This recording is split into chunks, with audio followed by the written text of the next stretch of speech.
नाज़रीन, नवाबशाह जे सईदाबाद मोहल्ले में ज़हरीलो खाधो खाइण सबबि नींगरी फौत थी वई आहे, जॾहिं त 5 ॼणा बेहोश थी विया आहिनि, जिन खे अस्पताल मुंतक़िल कयो वियो आहे। वधीक तफ़सील ॿुधाइण लाइ असां सां टेलीफोन लाइन ते मौजूदु आहे मेरान टीवी जो रिपोर्टर मंसूर बुगियो। जी मंसूर, कहिड़ा तफ़सील आहिनि?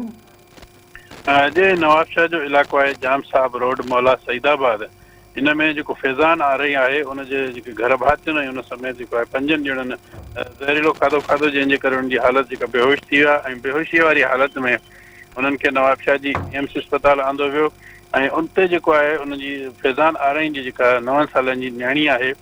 ज़ारा आरई जेको आहे ज़हरीलो खाधो खाइण सबबि हिन वक़्तु फौत थी वई आहे, जॾहिं त फैज़ान आरई संदसि ज़ाल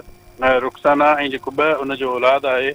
रुहाब ऐं शाज़ेब जेके आहिनि हिन वक़्तु नवाबशाह जी PMC अस्पताल में ज़ेरे इलाज आहिनि। ऐं डॉक्टरनि जो इहो चवणु आहे त फैज़ान आरई ऐं संदसि ज़ाल जेका रुखसाना आहे उन्हनि जी हालत गणती जोगी आहे, जॾहिं त उन्हनि जो हिन वक़्तु इलाज जेको आहे उहो हलंदड़ आहे। जी,